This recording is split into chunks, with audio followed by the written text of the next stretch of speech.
Okay, so this week it was 18 degrees on Tuesday, and yesterday it was 22, 11 with the wind chill. So needless to say, we didn't get anything done on the cricket at all. As a matter of fact, you might be able to see it's snowing. There are flurries right now in the air coming down, and it is 22 degrees. So I don't have any video prepared on the cricket this week. I did go to class last night, which was cold as hell.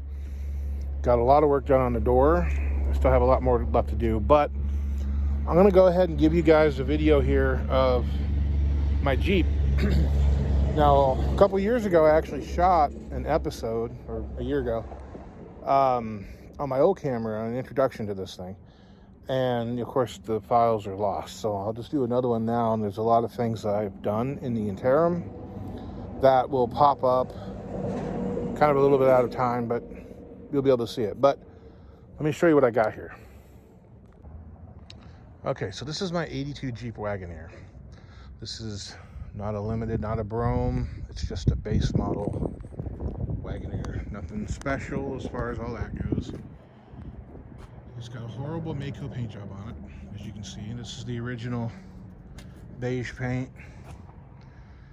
And then it's got this terrible, this is actually a dark green on top of it. But every time I go to the car wash, more of the green blows off.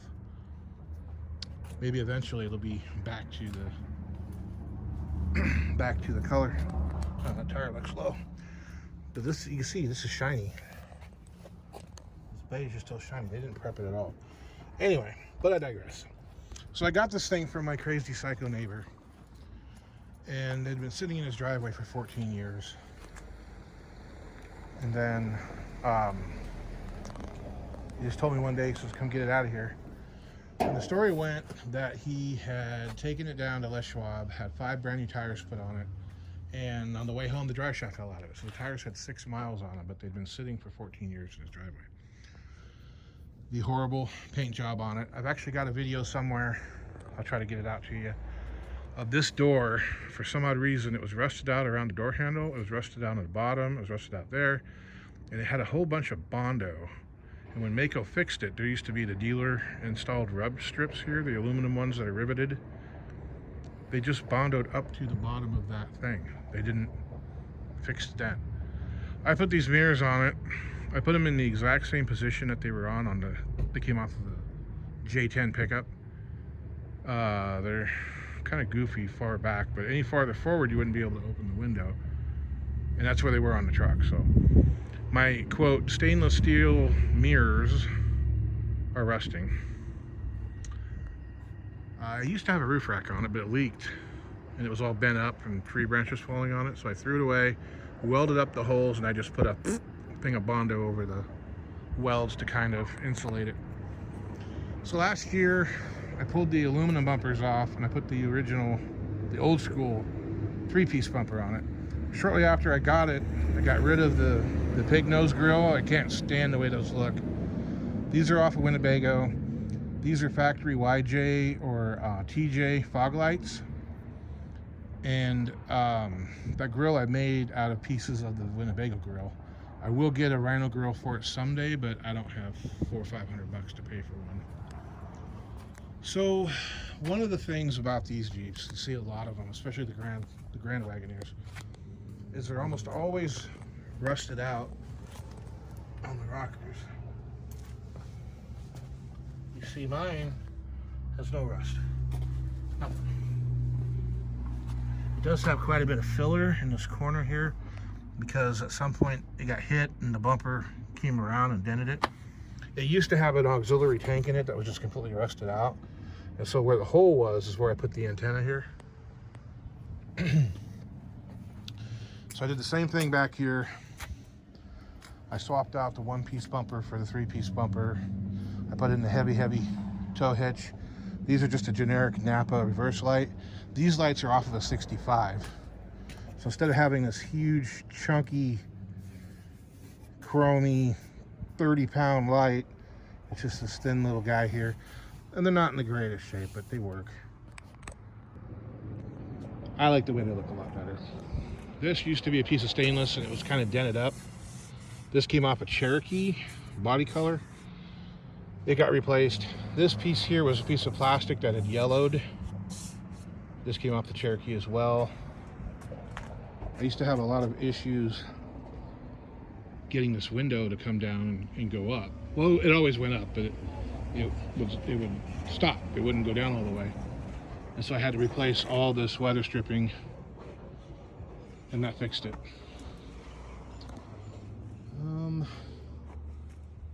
Yeah, and you can see there's like no rust. The frame is solid. There's no rust on the frame. This is originally a California rig. It ended up in Washington State, and then now Oklahoma, Kansas.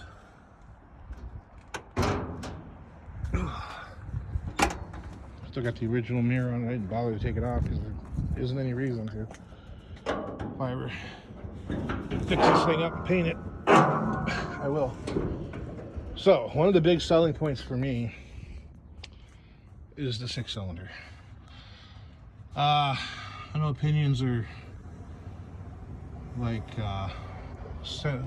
parts of human anatomy. Everybody's got one, but I can't stand the 360s they put in these things. Are just anemic at best, gutless, smogged out. I mean, this thing's got 20 less horsepower than the V8 had, supposedly. This is an ATK crate engine. It's been bored 40 over. I put a torque cam in it a couple years ago, or a year and a half ago. Did the valve cover swap. It does just fine. I mean, the only time you ever really notice that it doesn't have the V8 power is when you're trying to tow something. I mean, I drove it all the way out here towing the trailer.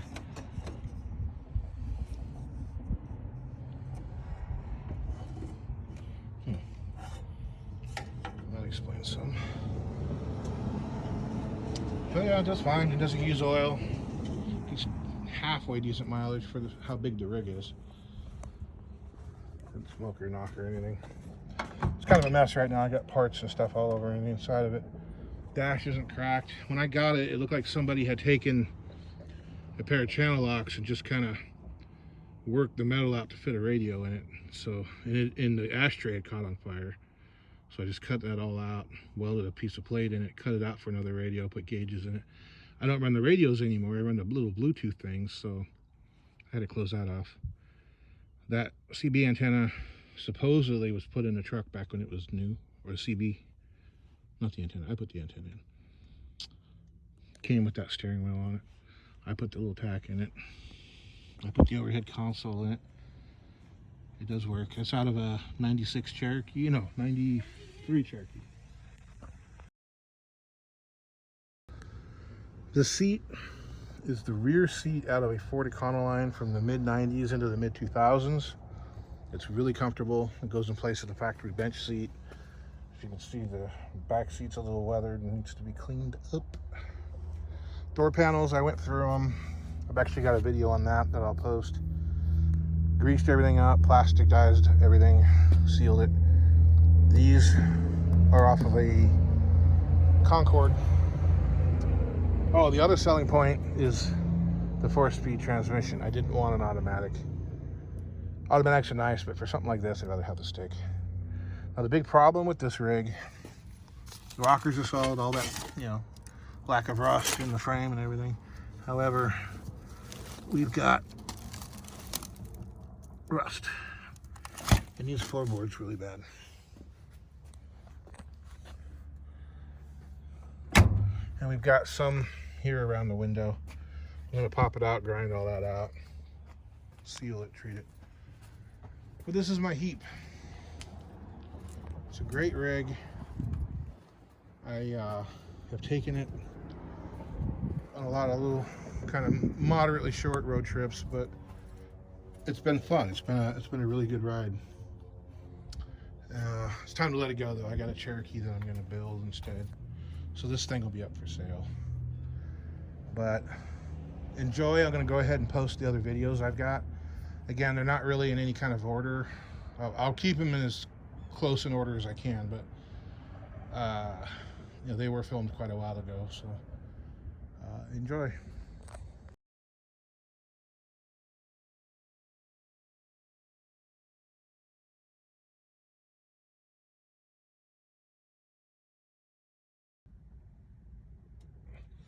Alrighty.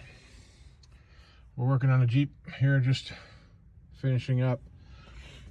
This is my Bluetooth receiver, FM tuner, USB, SD card, and cheesy little remote. First one I bought was about $3, and I think the price has gone up to like 6 or 7. Problem is, this guy here only has about 2 watts of power, so it would fry it if you tried to run it straight to one of those speakers. I had to run it to this little amplifier here, and that's 50 by 2. It's got a heat sink. It's, you know, seems like it's pretty decent.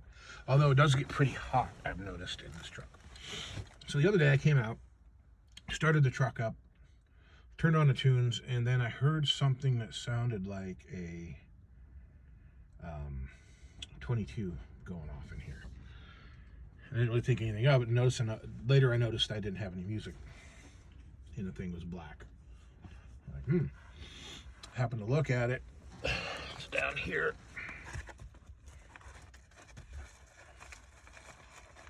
And it's like 28 degrees right now with a wind chill of 20. So I'm going to be going back in here in a minute. You can't hardly see that capacitor right there. It blew the top right off of it. So anyway, they've got the Bluetooth built into them. The FM tuner, you have to solder a antenna wire to it. And I suppose you could just use a wire. What I ended up doing is just cutting this pigtail off of an old car radio that was no good. And I used it. So you just solder it right there. And my soldering skills suck. But there it is. And then I used hot glue to kind of glue the wire in place, give it a little bit of support. And then this thing, of course, the way it fits inside, you hot glue it. I can get another capacitor for this. It'd probably even work if I just bridged those 2 terminals right there. So I'm going to hold on to it. I'm not going to throw it away. I think it can be fixed. Although if it does blow up again, then we're going to do something different in here. So I think I've gone over this before in this little Jeep. This is the Wagoneer. But when I got it, this whole section, I was missing the ashtray. The clock plug had been painted over, and the radio opening had been hacked open, and it looked like they'd taken a pair of pliers and just kind of bent it all, or worried the metal until it broke off. It was terrible. Plus, apparently a cigarette or something had caught fire in the ashtray and kind of melted the dash pad, which is otherwise in pretty good shape other than it's dry. So I just put a piece of metal in here and welded it there and spot welded it down along that bottom ridge there. And there's really nothing up on top, but just covered everything up. And then I cut the hole out for my Sony CD player, and that was fine for a couple years. And I put those gauges in. But then I decided to switch everything over to Bluetooth because I noticed that all the new phones that were coming out didn't have an aux cord. So I was going to have to do something to do away with the aux cord. So I put the Bluetooth things in them, plus they're awesome. Anyway, and I made this plate up out of a chunk of aluminum, and I had to kind of machine it to fit around the glove box door. And I still have to tighten that one screw up, but you know, that's what we ended up with. Painted all this up. So this thing is Bluetooth, USB, FM tuner. It has a 99 point EQ equalizer in it, 99 settings. It sounds pretty good. Hello, welcome to Stripped Reds. I am your host, Michael. Today, we are back on the Heep. We are working on a project I started maybe 2 years ago. Not quite 2 years ago, I don't know. Let me show you what we got going on here. So what I am doing is putting the early 3-piece bumpers on this truck. These are actually off of a 78 Cherokee, which I believe is the last year they made them. This is my original bumper,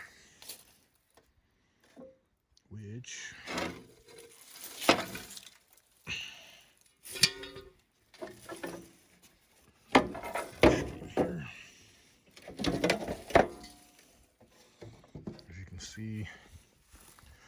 finish really wasn't too bad on it.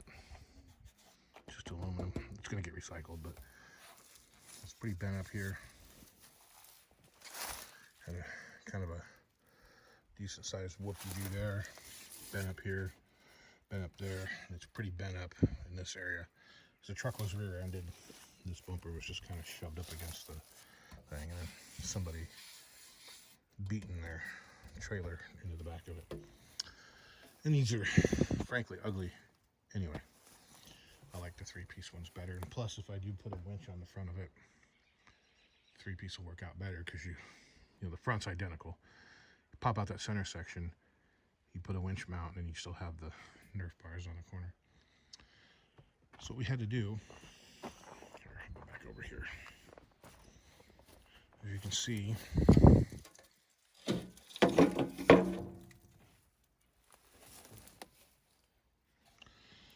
this attaches 1 bolt there, 2 bolts here.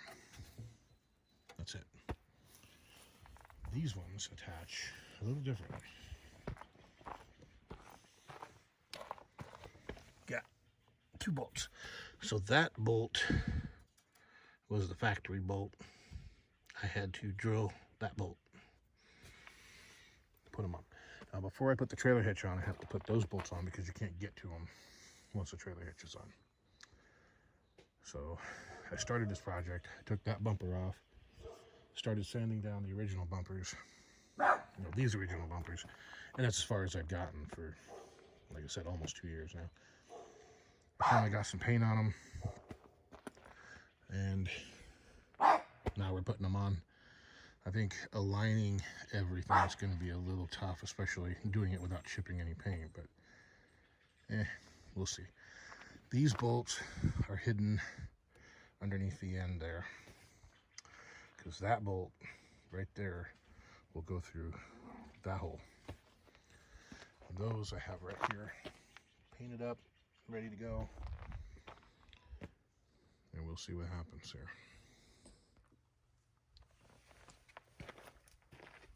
Okay.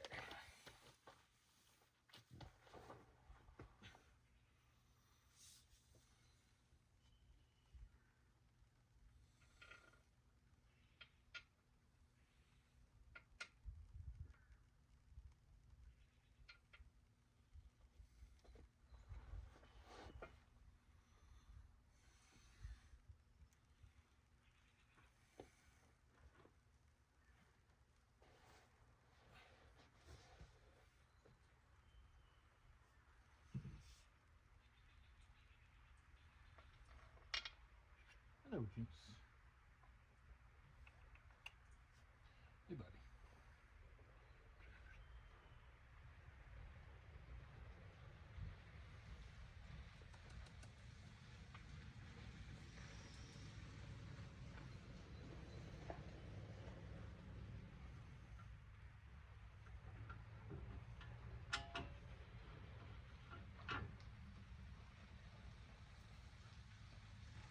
A little preview of what we're working on here.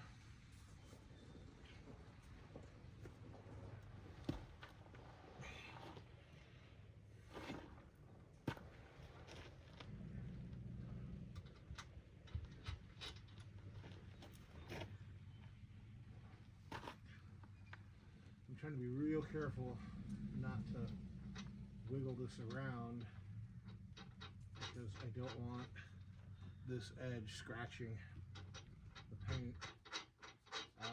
The paint I used was apparently very old, which isn't really a problem in itself, but I think the formula has changed. You know, the spray nozzle definitely has. I picked up another can this morning at, or 2 cans this morning at Lowe's. And, uh-oh. That went too short. That might be too short.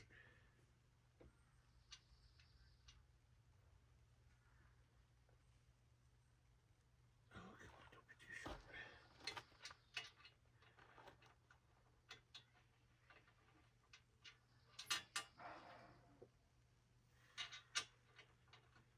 be too short.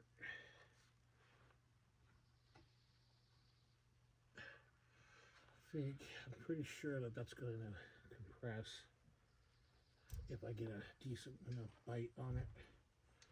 So we're going to try to see if it'll bite.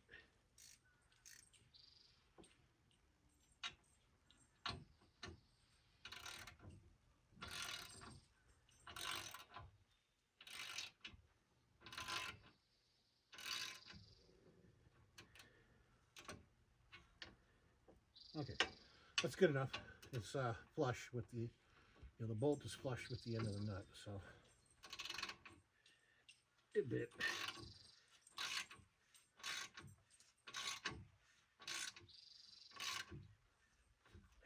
And now, yeah, we're good. Okay, so need to check, see how level it is.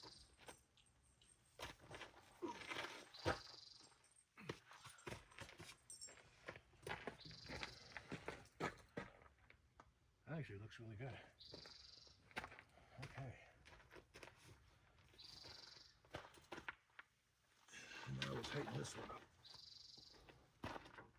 since we're doing pretty good.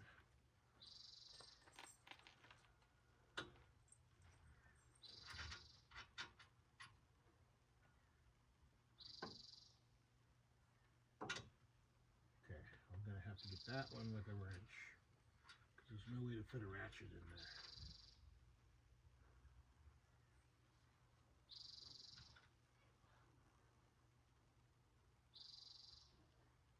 Yep. Okay.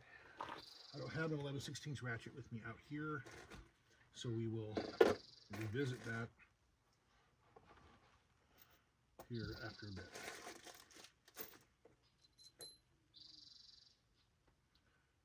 That. Now, those guys can go over here.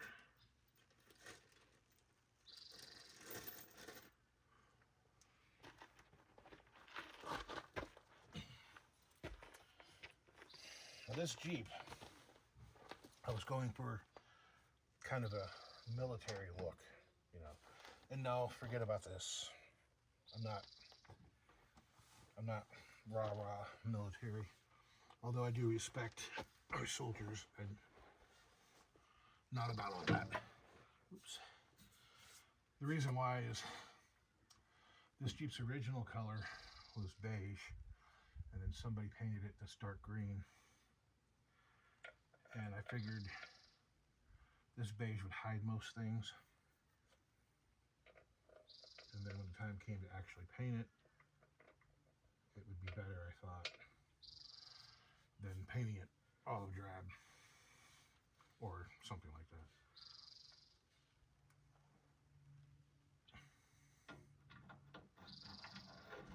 So we went with the beige, but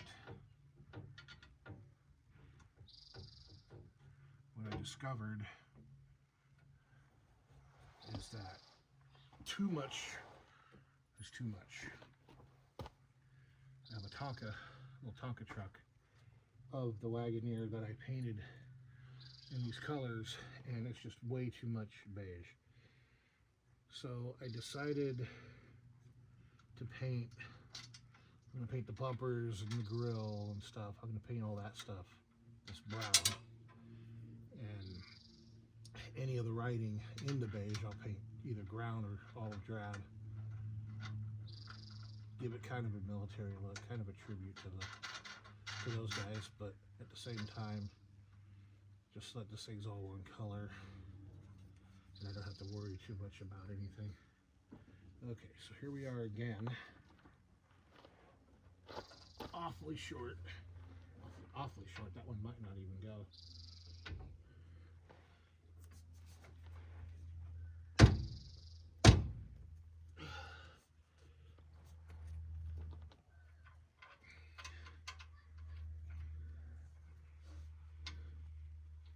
Okay, come on, bite. Got. Well, thank you. It's just barely on there. Oh, damn.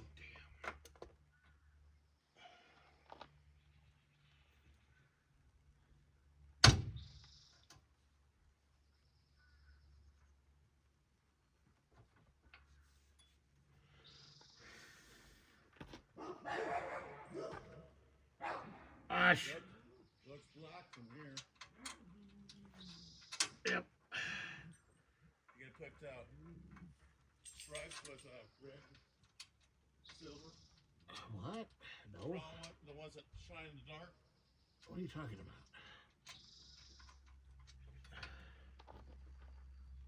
Okay, so that.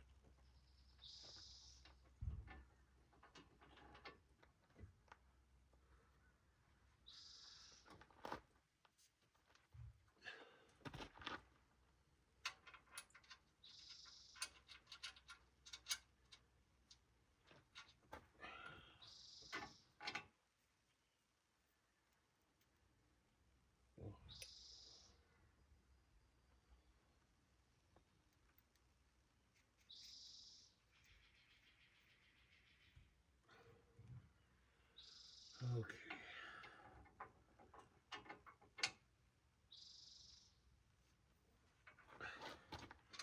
Anyway, because of the kind of color combinations, I didn't want to leave these bolts natural. But that's not gonna work.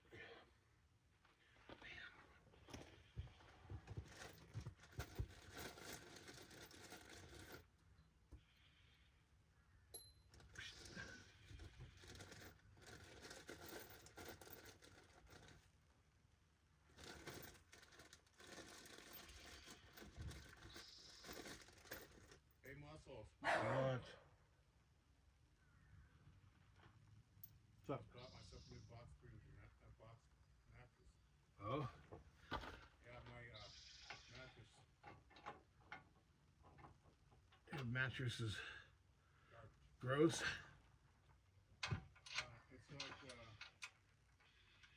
It's like too bad. Hey, what? It's like that thing spraying the poop up your butt.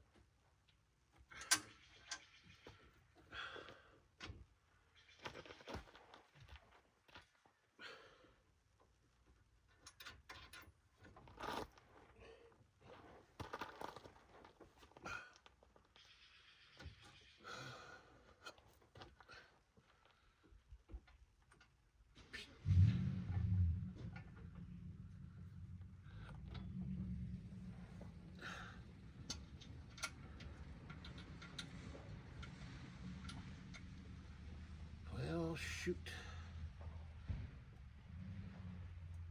That isn't working.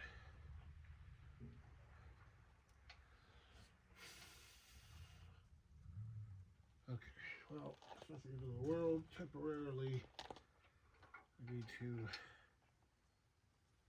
put this one in there. I'll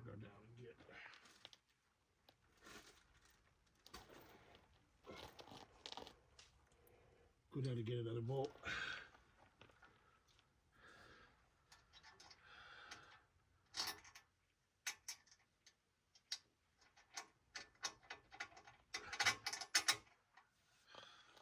Oops, wrong one.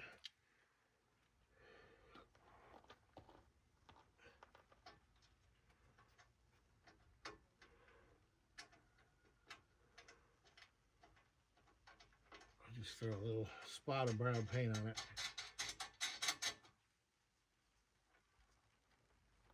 Okay.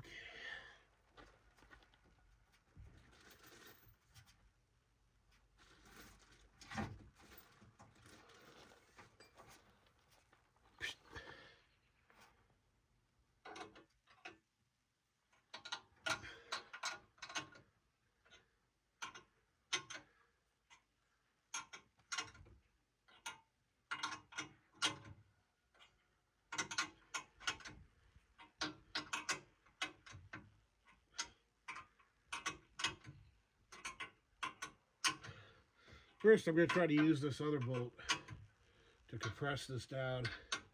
And then we'll see if it doesn't just kind of bend or move stuff where I need it to be.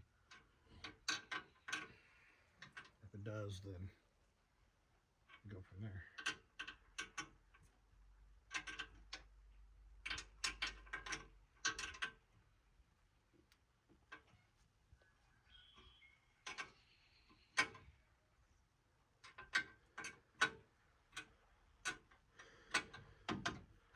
One last chance.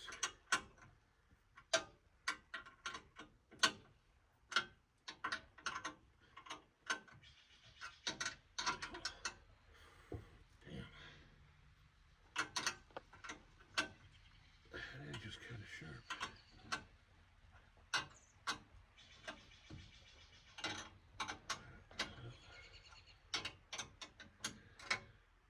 I feel it moving.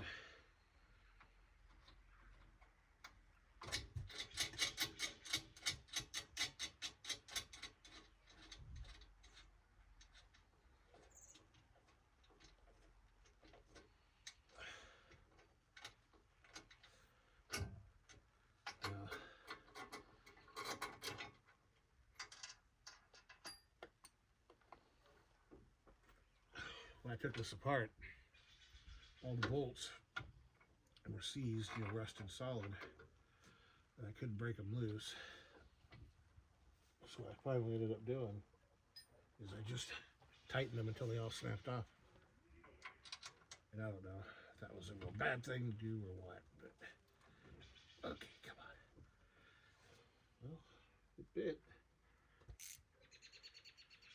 Cross our fingers and pray and hope that it'll go. Come on. I think it should never get easier in a situation like that. It's about 3/4 of the way through, but I think it's gonna work. There we go. Yep, that's flush. Okay. Let's make sure it's level.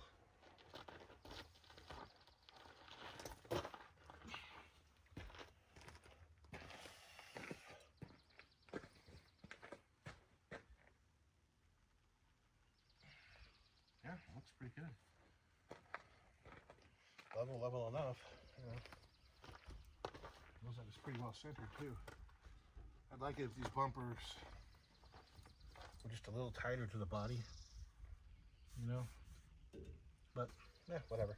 I'm a little worried if I'm off-roading this thing, if a piece of brush or something gets caught in there, bends it. I don't know. Pretty tough bumper, I guess. This is the nipple for my air shocks, which right now are deflated completely. Well, not completely, but I got 5 pounds in. Okay, so I need to go find an 11/16 so I can tighten these ones up. Let me double check and see if I could do this side.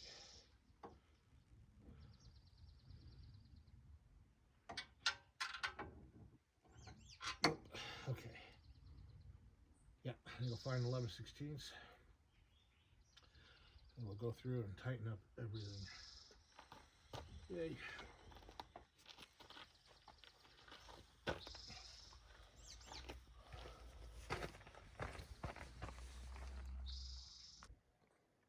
Alrighty, got the bumper on, got the hitch on.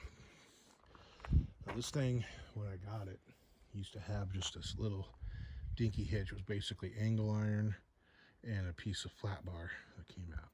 And of course it was bent slightly up from the wreck. This is a robust ass hitch. Look at this thing. Just look at it. You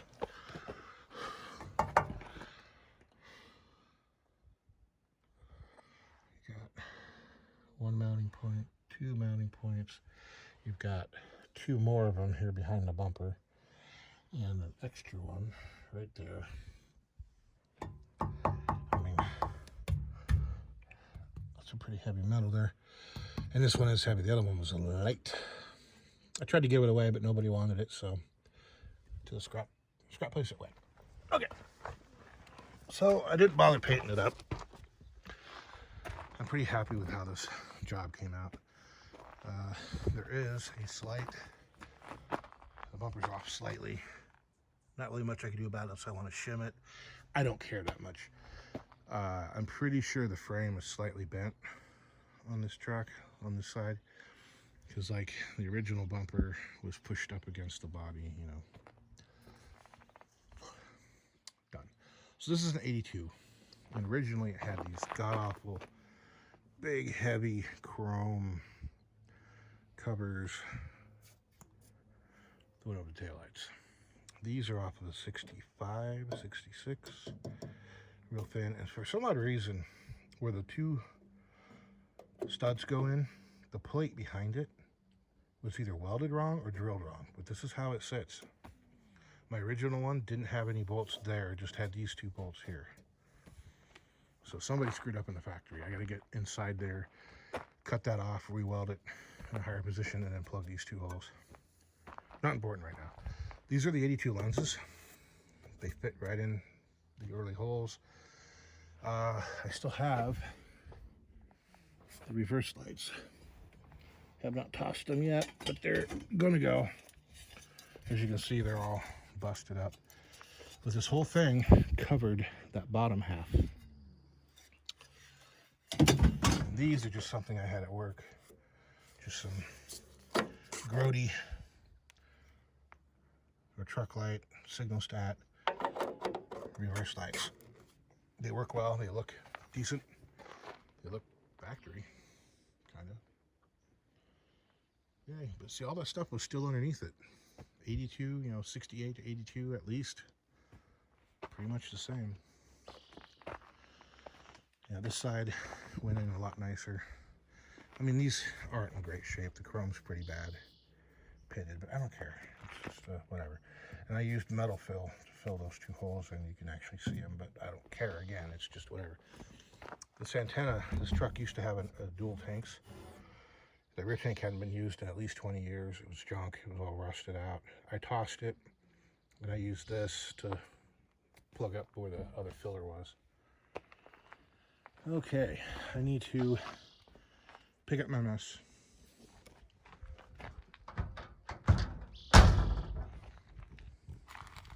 Bring my rug back up here and then start working on pulling this bumper off. This one's actually still in decent shape. It needs to be polished. There's a few scratches that need to be polished off of it. Nothing real big, nothing real hairy. So somebody out there is gonna want it. We'll put the 3-piece bumper up front. That plastic dealio is gonna go with this bumper. The problem with this bumper, though, is that underneath all of its crappy black spray paint, it was chrome. And so I've sandblasted it, but still isn't real rough. It's not rusting at all. It needs to be sanded. I need to get rid of as much of the chrome as possible. I've done a lot more on these guys. It's down into the nickel at least, but still, paint's not gonna stick to it real well. So that all needs to get done. It's not gonna happen tonight, but if I can get that bumper off, we'll be doing pretty good. So that's it for the rear bumper slash trailer hitch project. But the only thing left to do on it is to go through the trailer plug, because I don't think I've got it wired right. If I remember correctly, the signals ran backwards. We'll see. Anyway, that's it for tonight.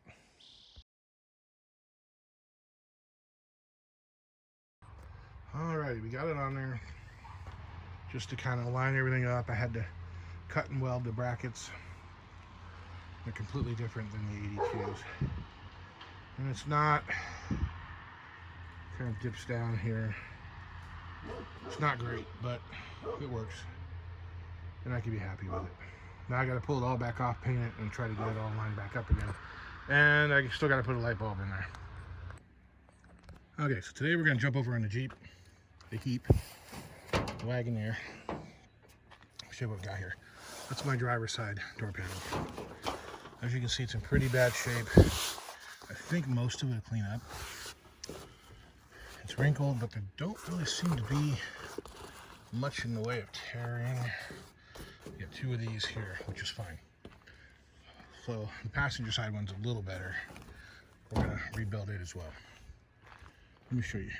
Let me show you something. I bought a sheet. It's basically whiteboard sheet, MDF, high density masonite with the rubbing on the side. We're gonna put this side up. I'm gonna peel this off of what's left of the board there and glue it and staple it to that. Maybe not staple it, I don't know, because I don't think staples will go through that. Plus they're awfully thin. I'm gonna have to figure out drilling out these holes in the right position, put this in there. It looks like originally the rear speaker hole was used, which is stupid because it's down by the edge of my seat. I'm gonna try to move everything forward. So this one will be up there. I'm gonna use a section of that to go from here down, and I'll cover it with carpet, like the same carpet I used on the Courier. Just screw it straight to the door, and then the speaker can go in that. Right now I need to go over there, pull the handles off the doors. They're already bare. We're gonna use trash bags. This is actually a battery bag for one. Use the 3M spray glue, spray it all over, put that up on it, and then take a knife, and here, I'll just use this as a pretend door. So you spray everything down, put that up against it, and when you cut it out, it'll have another one that I can use on the other door. So, gotta do that. Right now I gotta pop the door panels off, or the door handles off. Okay, so one of the big problems with these things, besides the door not staying open, is the water gets inside here, runs down, and just pours all over the inside of the truck. Comes out through here, comes out through there, through there, through there. I mean, everywhere you can imagine. And this weather strip is shot, but that's not the problem. I mean, the water's still gonna get past that, even if it was in mint condition. And you can see what it's done here. Let's daylight through there, buddies. That's the ground. I got that thing wedged underneath it just to hold the carpet up so it can at least dry out some, but yeah, that's what I got. So we need to get the plastic on there first. So we're gonna put all this stuff away for a moment until the rain gets by. I know this masonite's really sensitive to water, so we'll hold up. Well, I ran out of glue, so that is about as good as I can get it today. I'm gonna have to peel this all back off and respray it tomorrow. So yeah, we're in a wall here, but you can definitely see the rain kind of melting down out of the clouds. I think it's time to go in. One note here, look at how thin that is. And that is literally cardstock thin, just about. No wonder stuff fails so easily. Look at that. Well, anyway, until tomorrow.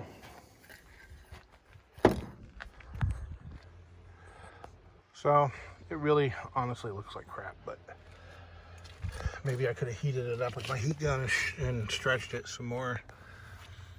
But it's still better than, you know, that. And better than just throwing some carpet on a piece of board or leaving the board or something like that. So what we're gonna do to fix this hole down here is this. This will sit like so.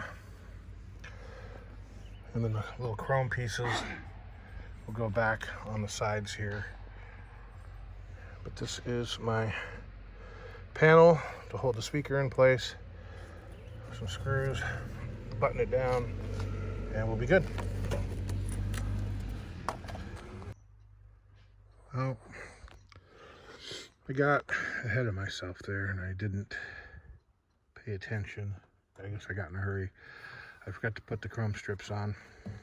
I forgot to put the little nut that goes in there in. So this is all gonna have to come back off tomorrow. That side's done. See, it looks a lot better. These aren't great, but better than nothing. I've got just the one back door. It's actually in pretty good shape, except this bottom edge here, which, you know, once you screw it down, it'll be fine. Let's see. See. Get rid of these snaps there. I'm not going to worry about those. Okay, so I've got these armrests, door handles, and they're in excellent condition, other than they're red. So I've got the paint and paint them. I just got to do it. Okay, I'm calling it a night. We are done. There's a real nice shot of the original color of the Heep here, kind of beige color. Alrighty, so I got it on. This is the one that was really warped on the bottom. For some odd reason, my screws won't penetrate that corner. I don't know why, other than they're crappy screws to begin with. I'll take you over here to this side. See, this one looks a lot nicer. It does have a hole in it, but same thing on that corner. I can't get the screws in. I'll get better screws anyway at work, some that aren't just construction grade. We'll get some black ones or something. Next up, I need to paint the door handles so I can get those reassembled and put on. I still need to pull that off to take care of that, but I'll probably wait and do that when the handles are painted. Alrighty, I'm gonna go jump over on that job next. Alrighty. I got all my chrome bits cleaned up. Got all my pads painted. Let's see, these things are all in pretty good shape except for this one, which I'm pretty sure was the driver's door. So we'll just flip it over. Put this all together now and put them inside the truck. Well, I got them on. They look damn good, actually. I think if I would have painted these in a darker shade like this, they'd look a lot better, but I don't really care.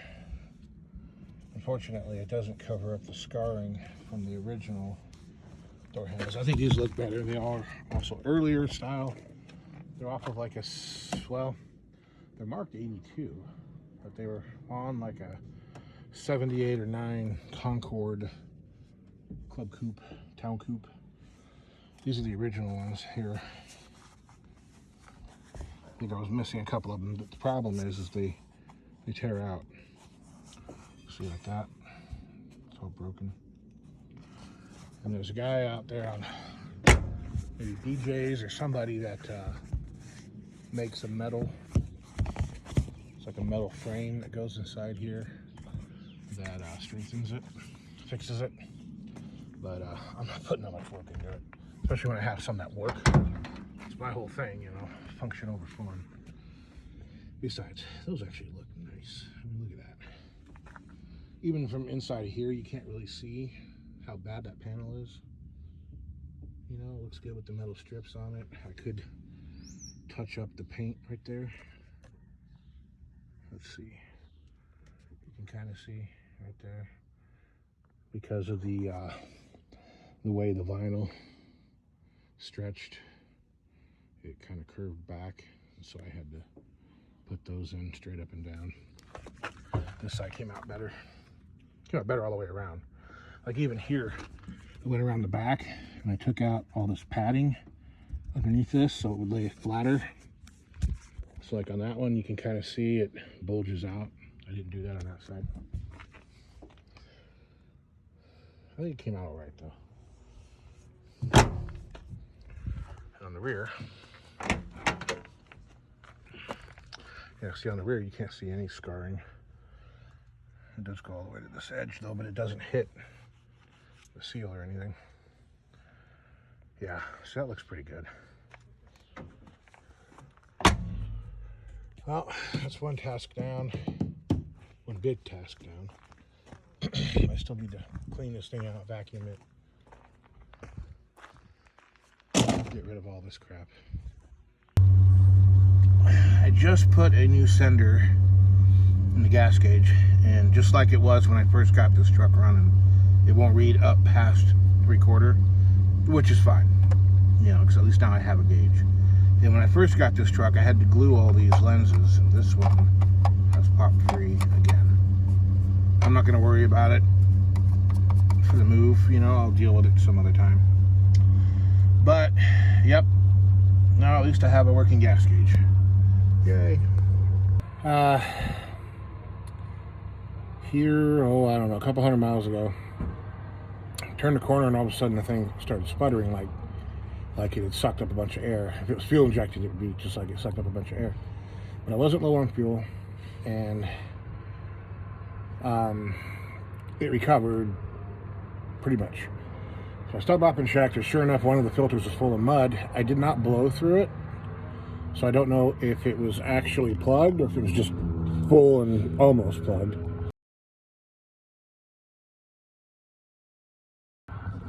But as you saw there was a lot of crap in it.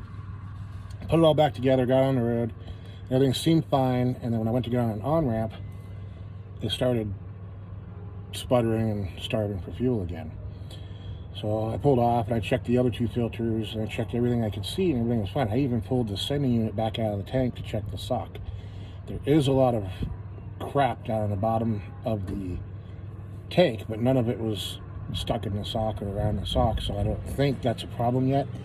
I am going to eventually get a magnet down there and pull as much of that crap as I can up. However, when I was changing the filter, I saw this little piece of hose here that is original from 1982, and somehow it got missed when I did I changed all the rubber hoses on this truck. That one got missed. Let me show it to you here.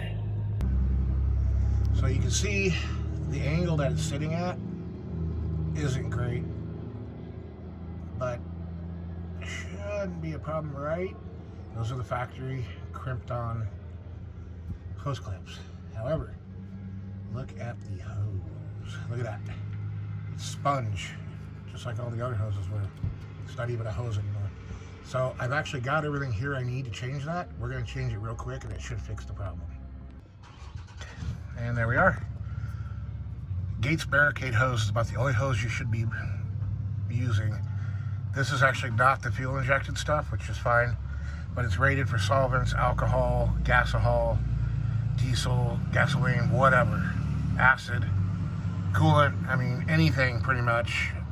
It's even rated for UV, so this hose would realistically be the last hose you'd ever have to put on this truck, and that's what I've got everywhere in the fuel line on this. So that should do it. I shouldn't have any more trouble. See, I think this is how they get you. Jeeps start growing like a fungus.